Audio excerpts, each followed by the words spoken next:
We've been speaking about all the uncertain prospects in the global economy and the implied dull returns that we could see. Well, the exception would be amongst the frontier markets. Someone keeping an eye on the frontier markets in Africa, Sven Richter from Renaissance Asset Management. Welcome, Sven. Thanks very much. And that certainly has been the appeal. We can see emerging developed market investors looking for returns, bumping up pension fund returns, needing to look to these frontier markets. Are they getting what they want? Yes, I think they are getting what they want. Obviously, it comes with certain characteristics of these markets. And one of the things that I think you have to accept is a much higher volatility if you are in frontier markets and, of course, emerging markets.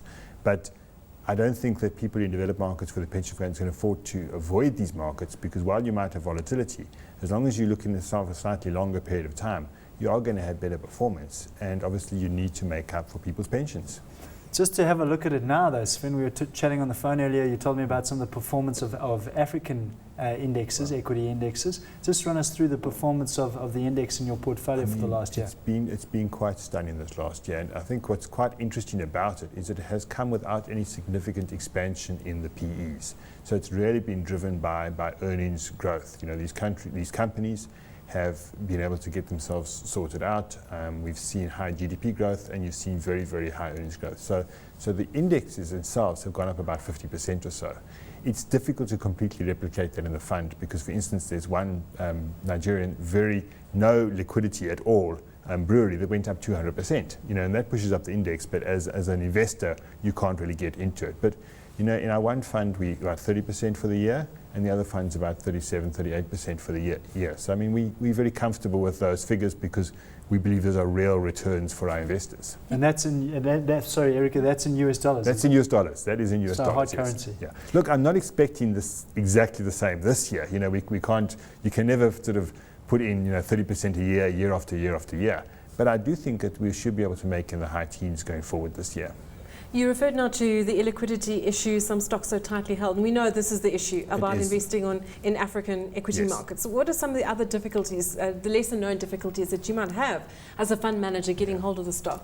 Well, I mean, okay, getting hold of the stock, it's liquidity, and that's really your main issue. But I'd like to say, people tend to think that Africa is difficult in terms of liquidity. I invest across all of the frontier markets in terms of global frontier markets. You go to places like Vietnam and you're dealing with exactly the same liquidity issues, exactly the same issues of getting hold of the stock. So Africa is not completely unique in terms of that. But yes, it is difficult. Liquidity is a challenge. And I think the other big challenge is your cost of doing business are quite high. So your custody costs, your trading costs and things like that. So it does help you if you're in a fund and you're in a fund with a bit of scale. And we've now got about $110 million in our fund.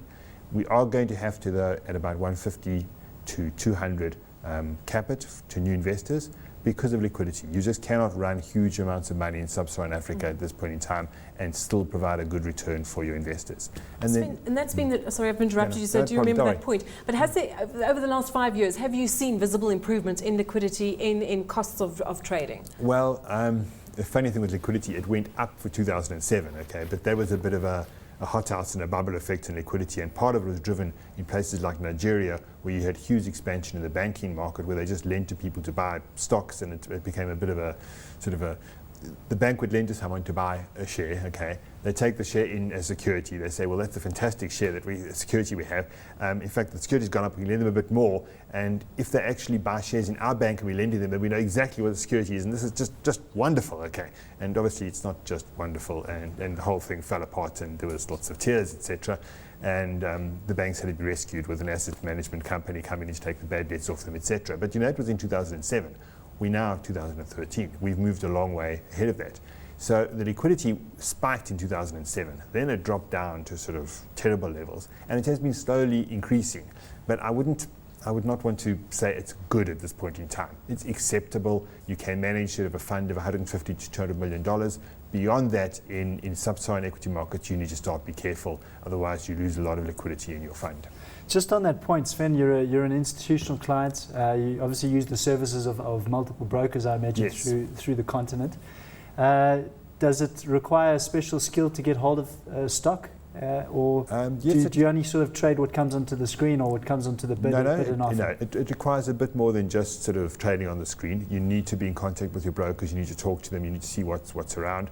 Often when you get offered a stock, it's at a premium. If you want to sell something, they want to offer you a discount. So you need to know who's got a line in that stock. And you find that stock doesn't, a company might trade $1 million a day if you take the averages, but it might trade $5 million on one day of the week and nothing on the next day of the week. So you need to have a well-spread portfolio, you need to manage it, and you need to understand where the buyers and the sellers are. And we have a dedicated trader sitting in our London office actually who trades for us on the fund, yes. Okay. Just going back to your point, you mentioned the banks, and I think you were alluding to the Nigerian banks earlier. Yes. You made a call when you came onto the show last year. You told us about a purchase into the second tier of banks in Nigeria. Yeah. How's that worked out for you, and what's driven those returns? Yeah. It's worked out very well.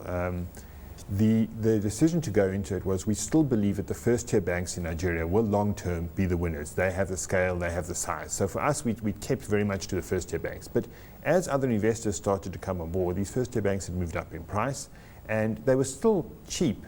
But the second tier banks, which had been sorted out in terms of their controls were good, they were still doing good business, but they were much smaller than, it's just really a size issue when you talk about first and second tier banks. They were much smaller. And I don't think they will be the long-term winners in Nigeria.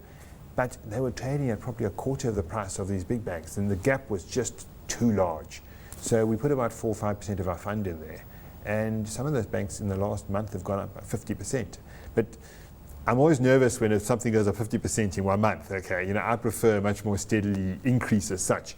You can lose a bit of the 50%. Some profit taking can happen and things like that. So, but it has worked out well for us. Of course, in hindsight, I'd have put half my fund in there, but that's not the way you run a fund. So what changed? Did the sentiment change? Did did mandates of some investment managers change to adapt to be able to buy some of this? I think what's happening is more and more investors are looking at these markets. More of these global investors, like we discussed in developed markets, are saying we need to look for some sort of return somewhere.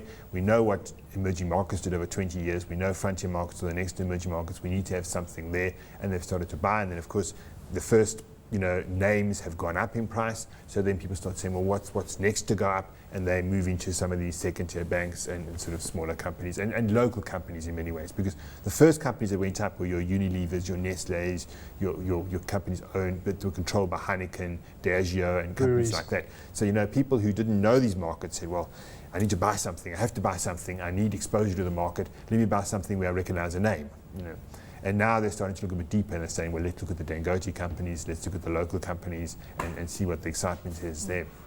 Sven, what are some of the other themes? So you've referred to Nigerian banks. If you look in Kenya, are those different themes of what you're seeing in Ghana and elsewhere? Yeah.